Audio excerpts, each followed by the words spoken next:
All right, so we're going to have a look at the notes here. So again, for those of you online, you can download the first set of the notes. That'd be in the in-class downloads right there. Now that's not the whole note packet, but it's a good bit of it right there. So you could open that up and follow along, okay? But at some point you need to get to the bookstore and get a set of the notes. I also, in the email that I sent out to those of you that are online students, I gave you a link where you could order stuff online too, okay? So at some point you need a set of the notes. I do give you these online so you could just download those to keep you going for, I think it's like a week or two worth of notes there to keep you going. All right. So let's look at some kind of introductory strength materials here.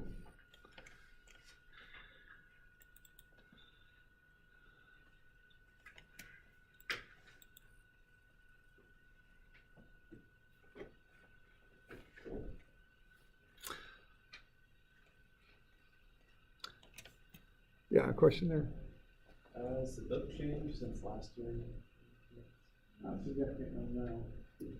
What problems are still the same numbers? Yeah, it's not changed. I can't swear that there's not like one or two little twists in there, you know, something might change slightly, but nothing. I can deal with little twists. Yeah. I kind of just curious if they changed a lot or not. Yeah, no, it has not. All right, so let's kind of look at starting a little bit of how this stuff works. Let's say you're going to make a building here and design one, I guess. You can kind of think of the loading as almost being like a fluid that flows through the structure. So what you've got here is you're holding something up in the air. In this case, we might look at the floor slab that we're standing on here in this building. We're on the second floor. Okay, what that does is pushes down. Now what you've got then are cross beams that pick up that load. They take the load into the main beams. The main beams then take the load into the columns. The columns then take the load down into the foundation or the footing.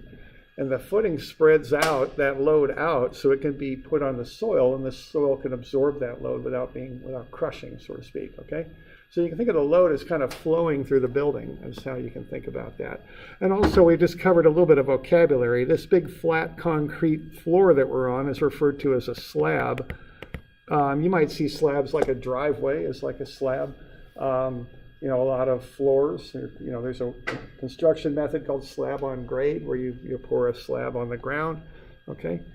Beams run horizontally, okay? Now there's a lot of names for beams in houses. Sometimes the cross beams are called joists.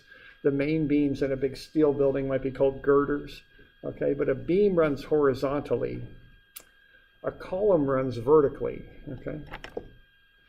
And then you can have a foundation or a footing. The purpose of a foundation or footing is usually to take that really concentrated load that runs through this small column and spread it out, because what you're doing is you're taking the load down to the ground and you have to have it spread out enough so the soil can support it.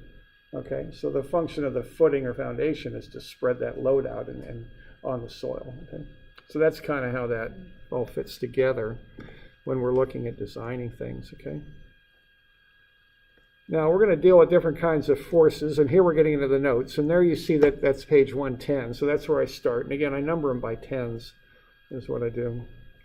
All right, now we've got different types of loads and stresses that we deal with. The first are axial. They're called axial because they run through the axis, long axis of a structural member would be the term for that. That's the general term for some structural element. Okay, now if they pull, they're positive and they're called tension or tensile. And if they push, they're compressive, and that causes compression. So pulling is positive and that's tension. Pushing is negative and that's compression. Okay, that's one mode at which loads are applied. Now at the molecular level there, what's happening is think of the atoms being joined together with bonds that act like springs.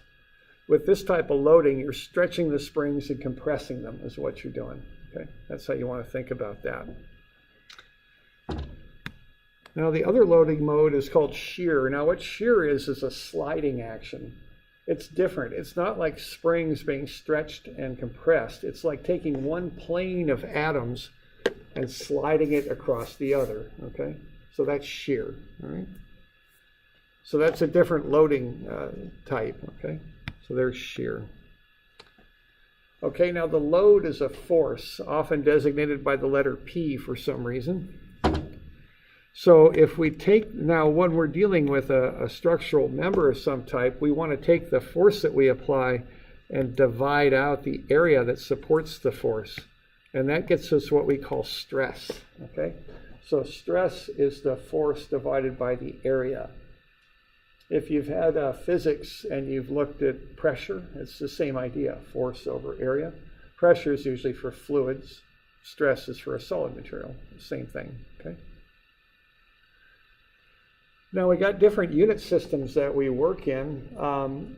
Here in America, we use the English system, or imperial system as it's called. There's only 3 countries left in the world that use this system. There's us, and there's Liberia, and there's Burma. Those are the 3 countries that still use the English or imperial system. The rest of the world is on the metric system. But, you know, we're still very much, people think in feet and inches and pounds here in this country. It's just what we do. I even had a friend who did drafting for ODOT bridges, and that was when they were making a big push to metrics, and they'd actually generate 2 sets of plans. For the engineers, they had metric plans. For the contractor, they just converted all the units to feet and inches and gave that to the contractor because the contractors didn't want to deal with metrics. So, you know, we're still kind of on the English system here. So our loads are in pounds, but structural loads are so big, we often use a kilopound, 1,000 pounds, called a kip. That's a common structural unit. It's 1,000 pounds. So our stress units then are in pounds per square inch, called PSI, or kips per square inch, called KSI, okay? Now in the metric system, the loads are in newtons. If you divide out the area, it's a newton per meter squared, called a Pascal. Okay, now there's lots of variations on this. A megapascal, mega meaning 10 to the 6, is 1 million newtons per meter squared. It's also a newton per millimeter squared. And a gigapascal is 1 times 10 to the 9 newtons per meter squared. It's also a kilonewton, which is the common force unit, or load unit, per millimeter squared. And I think this is commonly how people work in the metric system. They work in gigapascals, I think, because they commonly measure their loads in kilonewtons and their dimensions in millimeters. Now, I can't remember all this stuff, and it confuses me. So what I always do when I'm doing metrics, and this is kind of a wimpy way out, I guess, but it's what I do. I convert all the loads to newtons, all the dimensions to meters, and then I know I got newtons per meter squared. It's simpler for me to do it that way, okay? So that's how I do that.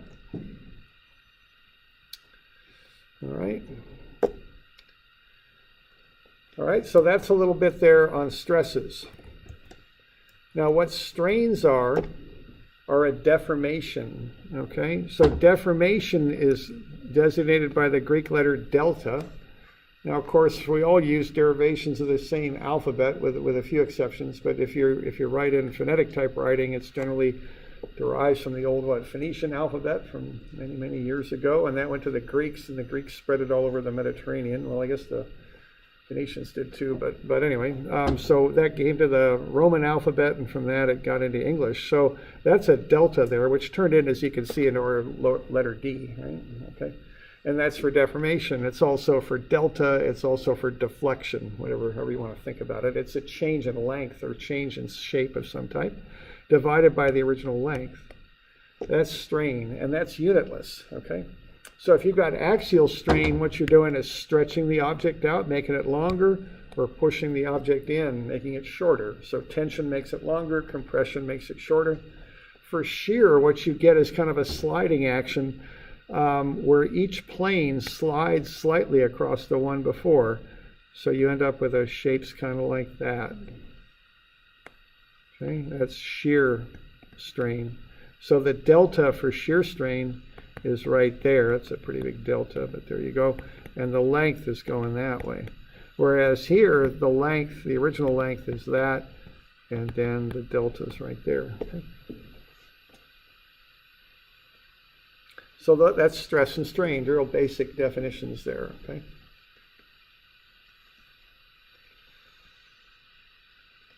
So we good with that?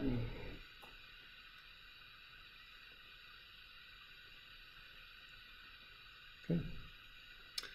Now, some other common things we deal with here, one is bending stress. So if you have a simply supported beam like that and you push down on it, let's say, what you're going to do, you're going to stretch the bottom. It's going to go into a tensile mode, tension. You're going to kind of pull the or push the inside in. That's compression, okay? So even though a beam's loaded like that, you get tension on the bottom, stretching on the bottom, and crushing compression on the top, okay? So that's called bending stress. But it gets back to the tension and compression we were talking about earlier. Another thing we deal with is torsion, which is a twisting action. If you have like a drive shaft, like a PTO, power takeoff on a farm implement or a tractor or something like that, that's under torsion. If you have a shaft coming out of a motor, that usually ends up being in torsion. What's going on with torsion is you've got a twisting action. Now what torsion leads to, if you think of this as being like a stack of coins that are all glued together with rubber cement, like that, what torsion leads to is shear, because one coin wants to twist and that face wants to slide across the other one previous. So torsion leads directly to shear. Okay? So even though these are kind of different things and we give special names for them, bending stress and torsion, they do kind of go back to the tension, compression, and shear that we have on the top of the page. Okay?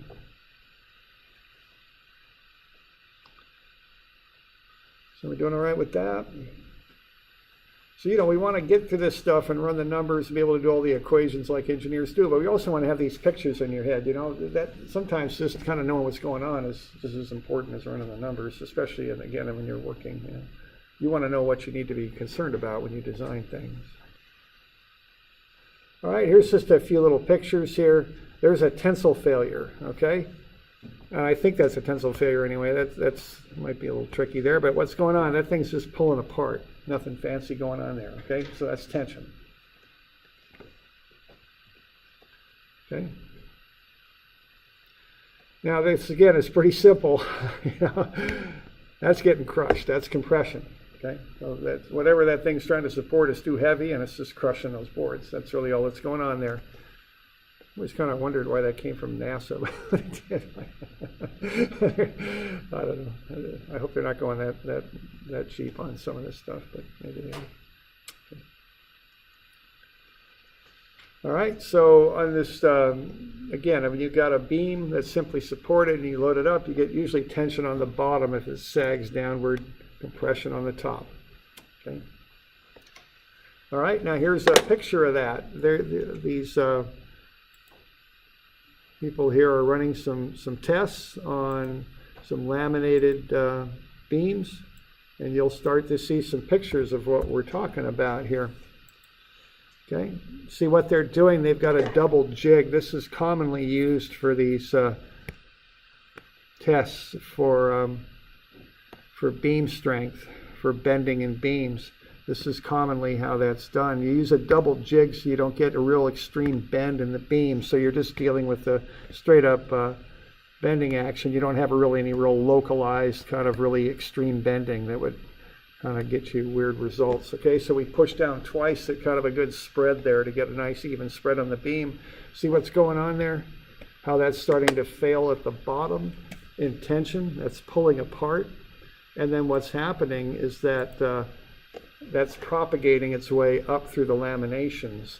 So it started at the bottom where the bending's most extreme, then it worked up there. Looks like it's starting to happen right there too, okay? So that's a tensile failure on the bottom of that beam caused by the bending. Okay, now shear, when I think of shear, I think of what I call a lap joint. When you have two overlapping pieces of board or metal or something and you use screws or bolts to hold it together like that. So you're going to try and pull this thing that way. This is going to pull back right on that plane. You're going to get a sliding action that starts to want to happen. Okay. So right here is where you're going to get shear. You're trying to slide the planes of that bolt across each other and break it. Okay, what are those things called? Shears? Oh, is there a connection there maybe? Maybe that serrated jaw holds the top together and then the sharp jaw shears down through the material. Okay, maybe that's how those things work. Okay.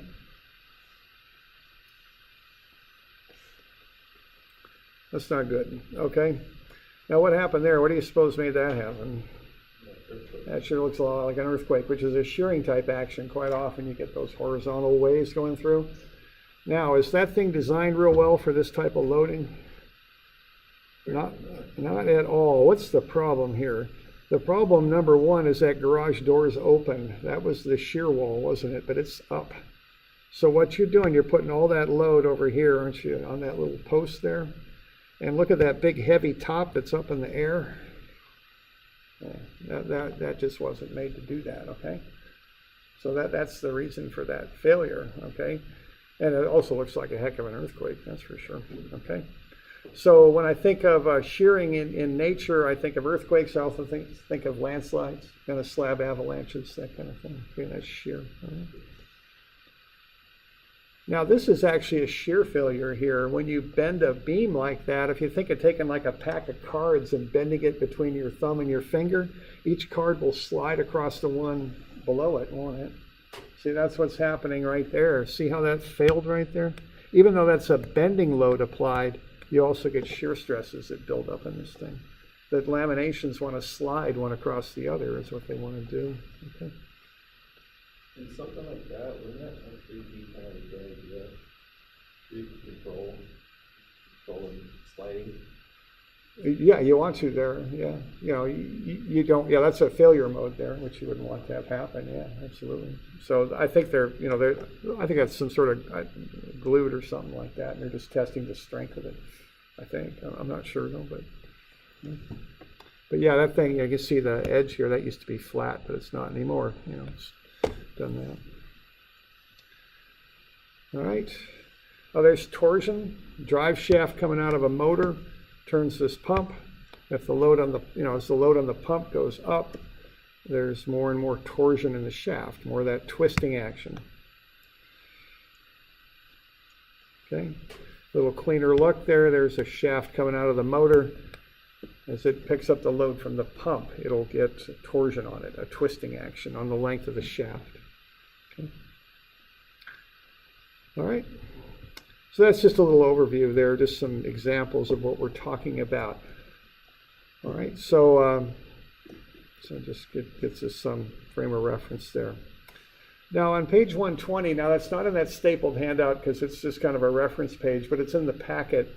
We kind of have lots of Greek letters here, and I really do want to encourage you to keep up with this stuff, okay?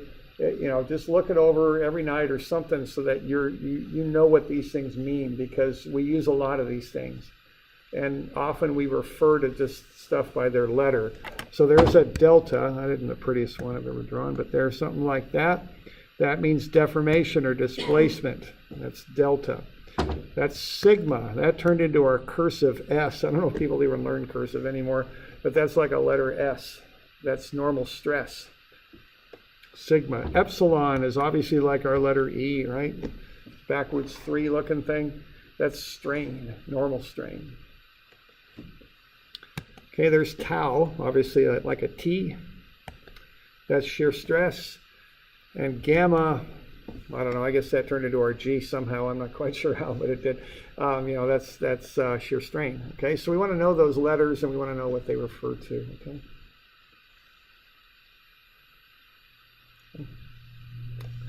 We've also got some English letters here. E, which is the modulus of elasticity. G is the modulus of rigidity, which is a shear modulus, probably a more common term for it. And then we got nu, which is Poisson's ratio. Okay, we'll get to all of these in time. Okay, so 120 is just a reference page for you, so you can kind of see what puts all those Greek letters in one place. Okay.